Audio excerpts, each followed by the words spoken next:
అన్నదాత అన్నదాత మీ అన్నదాత చెమటోడ్చి ఆహారాన్నందించే రైతన్న అనునిత్యం నీ కండదండగా నిలిచే నేస్తం ఎవరన్నా అన్నదాత అన్నదాత మీ అన్నదాత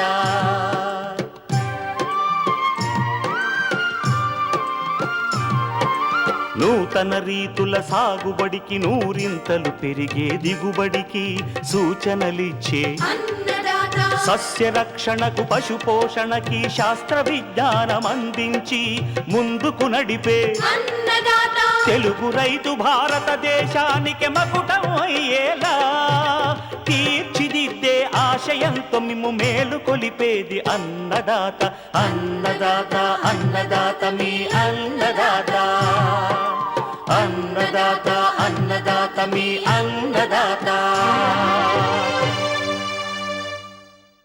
అన్నదాత ప్రేక్షకులకు నమస్కారం. ఈనాటి ముఖ్యాంశాలు: వేసవిలో ఆకుకూరలు బాగా పెరగడానికి మెలకువలు,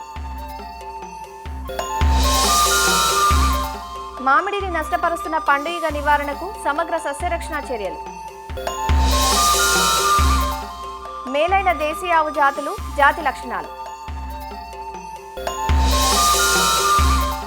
ఇంకా జై కిసాన్ వ్యవసాయ సమాచారం.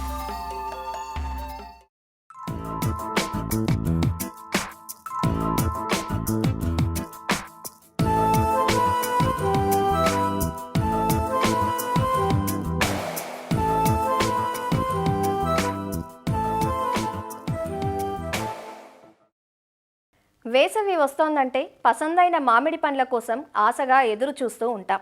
కానీ తీరా కాయను కోసాక దానిలో పురుగులు ఉంటే చూడటానికే ఇబ్బందిగా ఉంటుంది కదా. అవే పండు ఈగ పురుగులు. ఒకప్పుడు పంట చివరి దశలో మాత్రమే, అందున కొన్ని ప్రాంతాల్లో మాత్రమే కనిపించిన పండు ఈగ సమస్య గత 5-6 ఏళ్లుగా ఉభయ తెలుగు రాష్ట్రాల్లోని అన్ని మామిడి తోటల్లో కనిపిస్తోంది. మామిడి తోటల్లో పండు ఈగ నష్టం అపారంగా ఉంటుంది.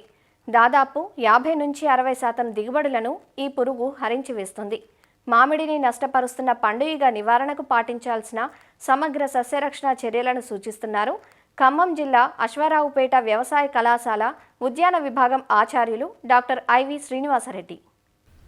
అనేక వ్యయ ప్రయాసాలు కోర్చి మామిడి పూత పిందె దశలో చాలా పురుగు మందులు తెగుళ్ళు మందులు పిచికారీ చేసి కాయ తయారయ్యేటట్లు చేస్తాడు. అయితే కాయ పక్వానికి వచ్చిన దశలో, అంటే కోయటానికి 1-10 రోజుల ముందు పండు ఈగ అనేది ఆశించి మామిడి రైతులకు విపరీతమైన నష్టాన్ని కలుగచేసి కోలుకోని దెబ్బ వేస్తుంది. ఈ పండు ఈగ అనేది కాయ పక్వానికి దగ్గరలో ఉన్నప్పుడు 10-15 రోజుల ముందు ముఖ్యంగా రెక్కల పురుగు లేదా పెద్ద పండు ఈగ అనేది ఆశించి కాయ చర్మం పైన గుడ్లు పెడుతుంది. ఈ గుడ్ల నుంచి 1-2 రోజుల్లో పిల్ల పురుగులు లేదా లార్వాలు కాయ లోపలికి ప్రవేశించి లోపల ఉన్న కండను 10-15 రోజులు తినడం వల్ల కాయ లోపల కుళ్ళిపోయి కోయక ముందే రాలి కింద పడిపోతూ ఉంటుంది. అదేవిధంగా అలా రాలిన కాయల నుంచి మళ్ళా పెద్ద పురుగులు నేలలోకి ప్రవేశించి ఇతర పంటలపై కూడా ఆశించే అవకాశం ఉంది. ఈ విధంగా జరగడం వల్ల మామిడిలో 30-40% కాయలకు నష్టం కలుగుతూ ఉంటుంది. కాబట్టి రైతు సోదరులు ముఖ్యంగా కాయ పరిమాణం పెరుగుతున్న దశలో పండు ఈగ రాకుండా కొన్ని యాజమాన్య చర్యలు చేపట్టినట్లయితే మంచి లాభాలు పొందవచ్చు. అందులో ముఖ్యమైనది పండు ఈగ ఎర. మిథైల్ యూజినాల్ ఎరను ఉపయోగించినట్లయితే పండు ఈగ మగ పురుగులన్నీ ఆకర్షితమై ఆ మందులో పడి చనిపోతాయి.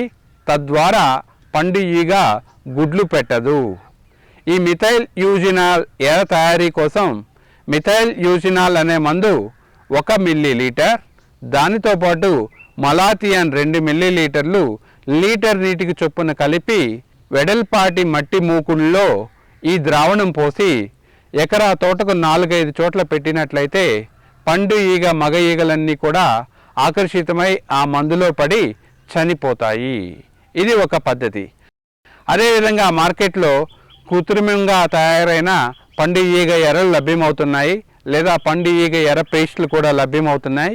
ఇవి చెట్టుకి అక్కడక్కడ పూసినట్లయితే పండు ఈగ ఆ పేస్టును తిని చనిపోతాయి.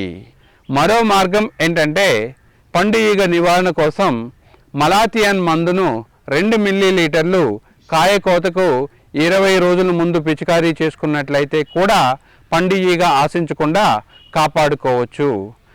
ఘాటైన మందులు అంటే వాసన అధికంగా ఇచ్చే మందులు అయినటువంటి ఎసిఫేట్ లాంటి మందును ఒక 20-30 గ్రాములు తెల్లటి బట్టలో కట్టి, అంటే తెల్లటి వస్త్రంలో కట్టి అక్కడక్కడ చెట్టుకు వేలాడి తీసినట్లయితే ఆ వాసనకు పండు ఈగ అనేది కాయ మీద వాలకుండా దూరంగా వెళ్ళిపోతుంది. తద్వారా కూడా పండు ఈగను మనం నివారించుకోవచ్చు. అదేవిధంగా మరో ముఖ్యమైన మార్గం, ప్రతి మామిడికాయకు 100 గ్రాములు దాటిన తర్వాత మామిడి సంరక్షక సంచులను లేదా మామిడి కవర్లను కట్టుకున్నట్లయితే పండు ఈగ ఆశించదు. ఈ మార్గాలను ఉపయోగించి పండు ఈగ బారి నుంచి మామిడికాయలను కాపాడుకోవచ్చు. తద్వారా మంచి లాభాలు పొందవచ్చు.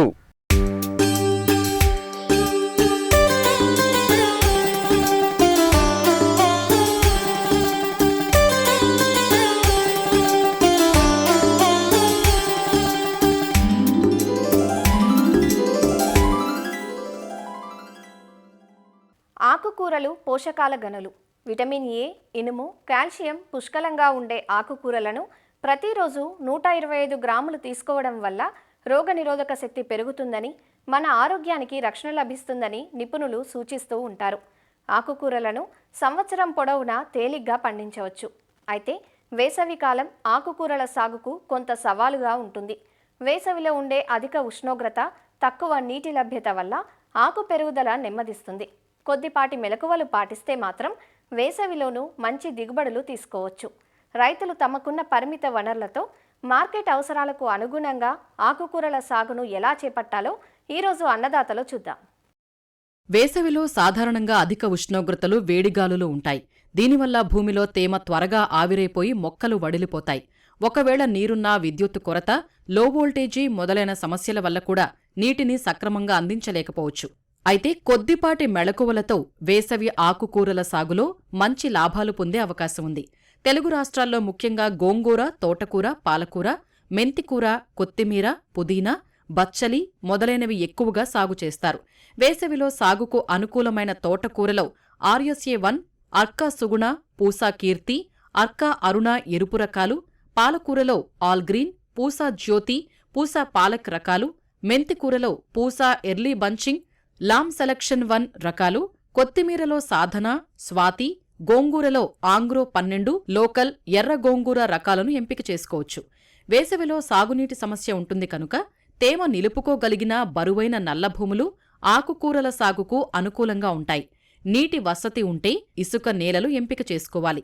ఆకుకూర మడులకు తుంపర్ల పద్ధతిలో నీటిని అందిస్తే నీటి సమర్థ వినియోగంతో పాటు ఆకుకూర మడులను ఎండ తీవ్రత నుంచి కాపాడి అధిక దిగుబడులను సాధించవచ్చు. ముఖ్యంగా వేసవి సాగుకు సూచించిన రకాలను ఎంపిక చేసుకుంటే అవి నీటి ఎద్దడిని తట్టుకుని మంచి దిగుబడినిస్తాయి. బాగా దుక్కి చేసిన నేలలో ఆఖరి దుక్కిలో ఎకరాకు 10 నుంచి 15 టన్నుల పశువుల ఎరువు, 200 కిలోల వేపపిండి వేసి కలియతున్నారు. వీలైనంత ఎక్కువ మోతాదులో సేంద్రియ ఎరువులు, వాటితో పాటు జీవన ఎరువులు వాడితే మంచి ఫలితముంటుంది. సేంద్రియ ఎరువుల వాడకం వల్ల నేల గుల్లబారి ఎక్కువ రోజులు తేమ నిల్వ ఉంటుంది. 2 వరుసల మధ్య వరిగడ్డి, వేరుశనగ పొట్టు, ఎండుటాకులు పరిస్తే నేలలో తేమ సంరక్షించబడుతుంది. ఆకు దిగుబడి పెంచటానికి 2% యూరియా, జిబ్బరెల్లిక్ ఆమ్లం 50 మిల్లీగ్రాములు లీటరు నీటికి కలిపి పిచికారీ చేయటం వల్ల ఆకు దిగుబడి పెరుగుతుంది. పైరు నీటి ఎద్దడిని తట్టుకుంటుంది. ఆకుకూరలు విత్తిన వెంటనే నీరు పెట్టాలి. మళ్లీ 3వ రోజు నీరు పెట్టి నేల స్వభావాన్ని, వాతావరణ ఉష్ణోగ్రతలను బట్టి తేలిక నేలలో 4 నుంచి 5 రోజుల వ్యవధిలో, బరువు నేలలో 6 నుంచి 8 రోజులకు ఒకసారి నీటి తడివ్వాలి. తోటకూర విత్తిన తర్వాత నెమ్మదిగా నీటిని పారించాలి. లేకపోతే నీటితో విత్తనం కొట్టుకుపోయి మొలక శాతం తగ్గుతుంది. ఆకుకూరల్లో దిగుబడి ముఖ్యంగా వేసవిలో నీటి యాజమాన్యంపైనే ఆధారపడి ఉంటుంది. ప్రతి కోత తర్వాత పైపాటు ఎరువులు చల్లి నీరు పెట్టాలి. సక్రమ నీటి యాజమాన్యం పాటించాలి. కలుపు మొక్కలు నీటికి, ఎరువులకు పోటీ పడతాయి కాబట్టి పొలంలో కలుపు మొక్కలు లేకుండా చూసుకోవాలి. అన్ని ఆకుకూరల పంటల్లో విత్తిన 24 గంటల్లోపు కలుపు నివారణకు పెండిమిథాలిన్ ఎకరాకు 1.2 లీటర్లు చొప్పున 200 లీటర్ల నీటిలో కలిపి పిచికారీ చేసి 30 రోజుల వరకు కలుపును నివారించవచ్చు. ఆకుకూరలకు రసం పీల్చే పురుగులు, గొంగళి పురుగులు బెడద ఉంటుంది. వీటి నివారణకు వీలైనంత వరకు రసాయన పురుగుమందులను వాడకపోవడమే మంచిది. వేప సంబంధిత, వృక్ష సంబంధిత పురుగుమందుల్ని మాత్రమే వాడాలి. వేసవిలో ఆకుకూరలు ఎండవేడికి తట్టుకోలేవు కనుక మొక్కలకు నీడనిచ్చే విధంగా ఆముదం, మొక్కజొన్న లాంటి పంటలను ఉత్తర, దక్షిణ దిశలో నాటుకోవడం ఎంతో మంచిది. బోదెలు, కాల్వలు తూర్పు, పడమర దిశలో చేసి నాటితే ఒక మొక్క నీడ మరో మొక్కపై పడి ఎండ తీవ్రత తగ్గుతుంది. అలాగే 30-50% నీడనిచ్చే షేడ్ నెట్లను ఏర్పాటు చేసుకుంటే ఎండ తీవ్రత తగ్గి దిగుబడులు పెరుగుతాయి. ఉన్న కొద్దిపాటి నీటిని బిందు లేదా తుంపర్ల పద్ధతిలో ఇవ్వటం వల్ల కొద్దిపాటి నీటితో ఎక్కువ విస్తీర్ణంలో పంటలు సాగు చేయవచ్చు. 1 ఎకరాకు సరిపడా నీటితో డ్రిప్ ద్వారా 2.5 ఎకరాల్లో, తుంపర్ల పద్ధతిలో 1.5-2 ఎకరాల్లో సాగు చేయవచ్చు. సాధారణ పద్ధతిలో నీరు ఇచ్చే పంటల్లో ఎండ తీవ్రత తగ్గించటానికి అప్పుడప్పుడు సాయంత్రం వేళల్లో ఆకులపై నీటిని పిచికారీ చెయ్యాలి. 5 గ్రాముల పొటాషియం నైట్రేట్ను లీటరు నీటికి కలిపి పిచికారీ చేయటం వల్ల మొక్కకు నీటి ఎద్దడి తగ్గుతుంది. అలానే వేపపూత వేసిన యూరియా వాడాలి. 10 కిలోల యూరియాకు 1 కిలో చొప్పున వేపపిండి కలిపి పొలంలో వెదజల్లాలి. వేపపూత వల్ల యూరియా ఎండవేడికి త్వరగా ఆవిరి కాకుండా ఉండి మొక్కకు నెమ్మదిగా అందుతుంది. వేసవిలో ఆకుకూరలు సాగు చేసే రైతులు ఈ మెళకువలు పాటించి మంచి దిగుబడిని పొందవచ్చు.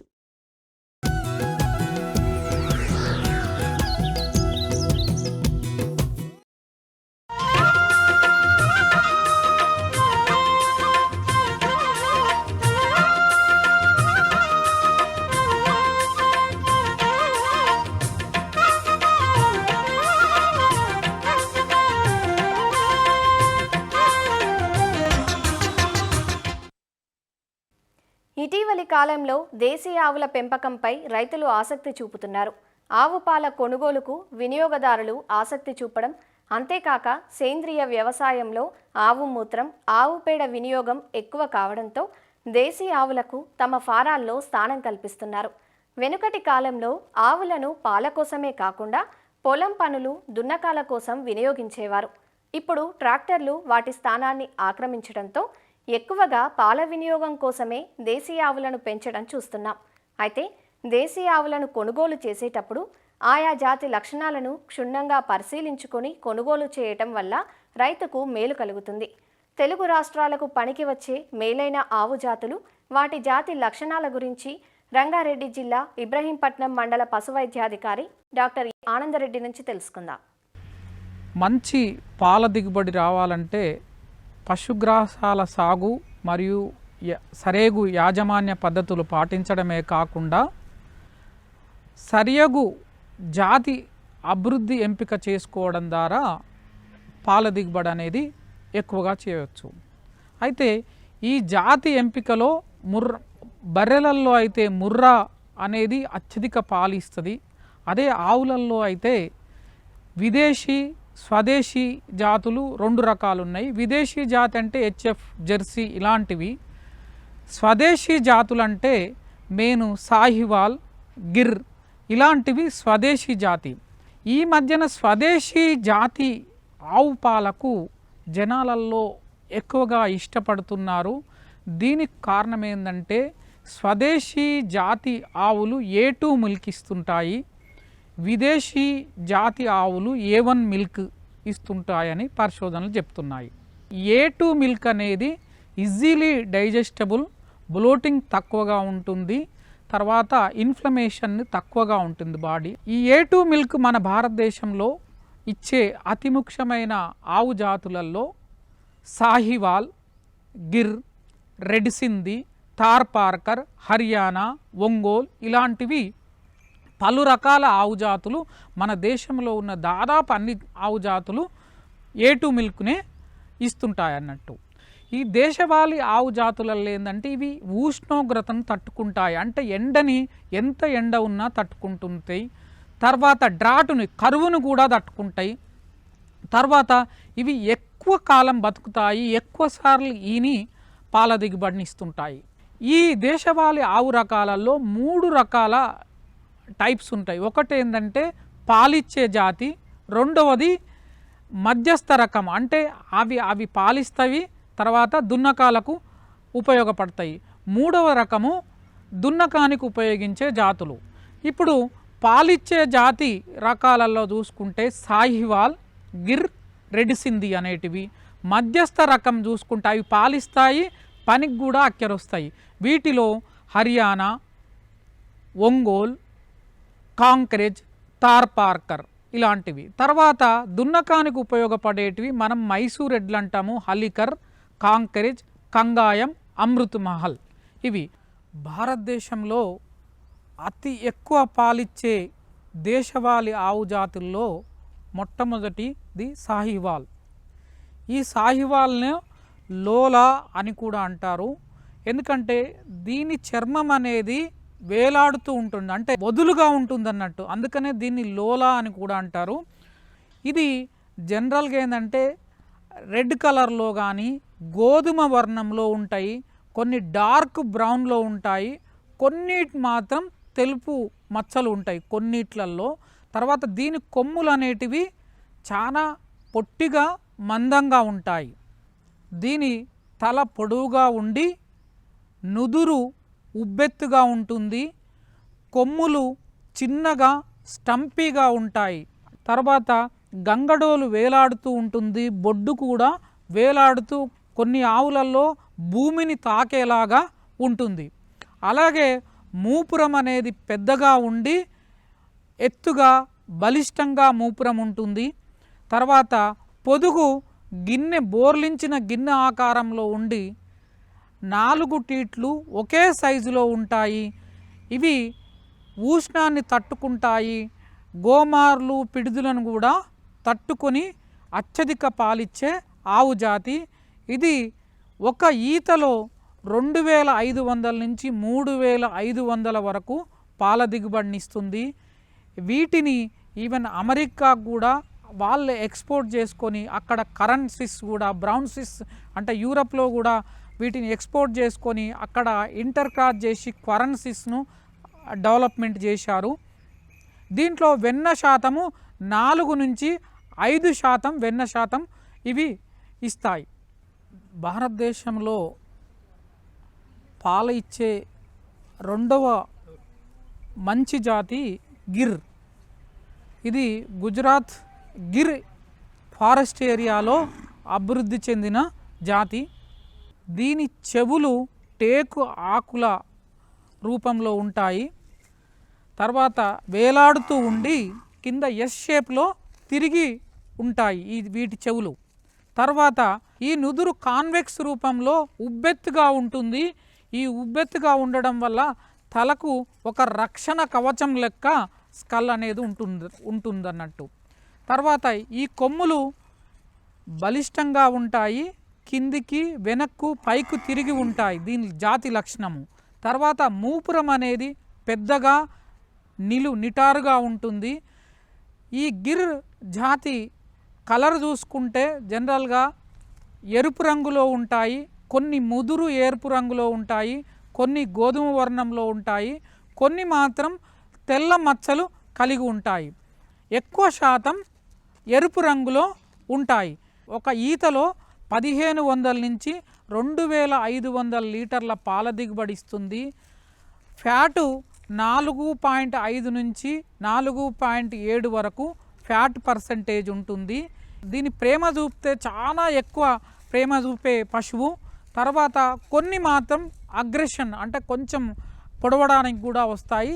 వాటిని కొన్నిటిని మంచిని సెలెక్ట్ చేసుకొని సాదుకుంటే చాలా మంచి జాతి ఇది A2 మిల్క్. భారతదేశంలో పాలిచ్చే జాతులలో సాహివాల్, గిర్ తర్వాత రెడ్ సింధీ అత్యధిక పాల దిగుబడిని ఇస్తుంది. ఇది సాహివాల్ లాగానే ఉంటుంది, కానీ చిన్నగా ఉంటుంది సైజు. దీని ముఖ్య లక్షణం ఏంటంటే ముదురు ఎరుపు రంగు వర్ణం కలిగి ఉంటుంది. దీని చర్మము సాయివాల్ వదులుగా ఉంటే ఇది మధ్యస్థ రకంగా ఉంటుంది. తర్వాత దీని కొమ్ములు మొదలు లావుగా ఉండి చిన్నగా ఉంటున్నాయి వీటి కొమ్ములు. తర్వాత నుదురు అనేది కొంచెం ఉబ్బెత్తుగా ఉంటుంది. జనరల్గా ఏంటంటే హ్యూమిడిటీని ఎండను తట్టుకునే జాతి అన్నట్టు. అంటే వాతావరణంలో తేమ ఎక్కువగా ఉండి ఎండ ఎక్కువగా ఉన్న తట్టుకునే జాతి రెడ్ సింధి. ఒక ఈతకు 2000 నుండి 3000 లీటర్ల వరకు పాల దిగుబడి వస్తుంటుంది.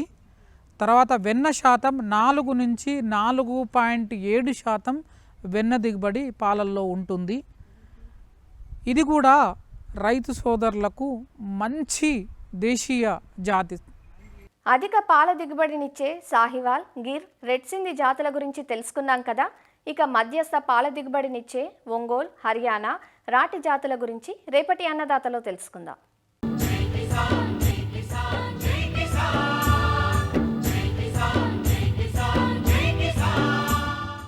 వ్యవసాయ సమాచారం ఇప్పుడు జై కిసాన్లో చూద్దాం. నిజామాబాద్ జిల్లాలో ఈసారి ఉల్లి సాగుదారులకు కాలం కలిసి రాలేదు. సాగు ఆరంభం నుంచి సరైన నీటి తడులు అందక గడ్డ ఊరని పరిస్థితి ఎదురైతే మార్కెట్లో సైతం ధరలు పలకక రైతులు ఆందోళన చెందుతున్నారు. జిల్లాలోని డిచ్పల్లి మండలంలో ఉల్లి సాగు ఎక్కువ. ఇక్కడ సాగయ్యే తెల్ల ఉల్లిని రైతులు నిజామాబాద్ మార్కెట్లో విక్రయిస్తూ ఉంటారు. ప్రస్తుతం 50 కిలోల సంచికి 250 నుంచి 500 లోపు మాత్రమే ధర పలుకుతోందంటూ రైతులు వాపోతున్నారు. 6 ఎకరం ఉల్లి వేయడం జరిగింది. ఇది 5 నెలల పంట. 10 సంవత్సరాల నుంచి ఉల్లి సాగు చేయడం జరుగుతుంది. సీడ్ అనేది సరిగ్గా లేక ఉల్లి దిగుబడి సరిగ్గా రాలేదు. కానీ ఎరువుల ఖర్చులు, కూలీల ఖర్చులు ఇవన్నీ పోను మాకు మద్దతు ధర లేక, పంట దిగుబడి సరిగ్గా లేక మాకు ఎటువంటి లాభం ఉండడం లేదు. బయట అమ్ముకుంటే మాకు సుమారు ఒక 500 బ్యాగ్ చొప్పున పోతుంది. కానీ బయట దళారులు 20 రూపాయలకు కిలో అంటే 100 రూపాయలకు 5 కిలోలు ఇస్తున్నారు. కనీసం మాకు ఆ మద్దతు ధరన అటువంటి రేటు ఉంటే మాకు రైతులకు లాభపరుచుకున్నట్టు ఉంటుంది. గడ్డలు వేసినాము, పీకుతున్నాము ఉల్లి గడ్డలు. ఏం ఊరలేదు, వేసినా కూడా లాభం లేదు. నీళ్లు లేవు మాకు, ఎండలకు వార్తలేవు. ఈ 2-3 బిగాలు వేసుకున్నాము. ఒక పట్టెకు ఒక గమేలో కూడా నిండుతలేదు. ఇంత ఎండల బాధపడుతున్నాం కానీ వేసిన లాభం ఏమున్నది? గడ్డ ఊరలేదు, ధర పెట్టమంటున్నారు. ఏటా ఉల్లికి గిట్టుబాటు ధరలు తగ్గడంతో ఇక్కడి రైతులు విస్తీర్ణం తగ్గిస్తూ వస్తున్నారు. సుమారు 500 ఎకరాలు సాగు చేసే ఈ ప్రాంతంలో ఈ ఏడు 200 ఎకరాల్లో మాత్రమే పంట సాగైంది. పంట సాగుకు దాదాపు 60,000 వరకు ఖర్చవుతుందని, ప్రస్తుత మార్కెట్లో కిలో ఉల్లిగడ్డకు 6 నుంచి 12 రూపాయలే పలకడంతో పెట్టిన పెట్టుబడి కూడా రావడం లేదని రైతులు వాపోతున్నారు. ఉల్లేసినాం, 2 ఎకరాలు వేసినాం. వార్త లేవు, వాటర్ లేవు. ఉల్లిగడ్డల ధర కూడా తగ్గింది. వేసినా కానీ పంట ఏం లాభం ఉంటలేదని తగ్గించినాం. ఈ 2 ఎకరాలు వేసినా కానీ ఇప్పుడు కూడా ఏం వెళ్ళలేదు గడ్డ. మార్కెట్లోనేమో 20 రూపాయలకు కిలో అమ్ముతారు. మేము సంచికి 400, 500 అట్లా అమ్ముతున్నాం. క్వింటల్ 2000 ఉంటే బెటర్. ఎప్పుడు 2 ఎకరాలు ఉల్లేసేటోళ్ళము. అప్పుడేమో ధరలు ఉండేవి. ఇప్పుడు మొత్తం ధరలు తగ్గినాయి. ఈ రోగాలు వస్తున్నాయి. ఏం గడ్డలు వెళ్తలేవు. మొత్తం లాసే మేము. ఈగిన కైకిలు కూడా నిండుతలేవు. ఏది కొనబోయినా పిరమి. మాదేమో కాపాడుదేమో మొత్తం అగ్గని. ఇట్లా బయటనేమో 100కు 3 కిలోలు, 4 కిలోలు, 5 కిలోలు. మేము 50 కిలోలు గడ్డలు కొంట పోతే కూడా 250, 300 అంటున్నారు. మేము ఎట్లా బతకాలా మరి? తగ్గిన దిగుబడులు, మార్కెట్లో పలకని ధరలతో ఈసారి ఉల్లి సాగు నష్టాలనే మిగిల్చిందంటూ రైతులు వాపోతున్నారు. మరిన్ని విభిన్న అంశాలతో రేపటి అన్నదాతలో మళ్ళీ కలుసుకుందాం. నమస్కారం.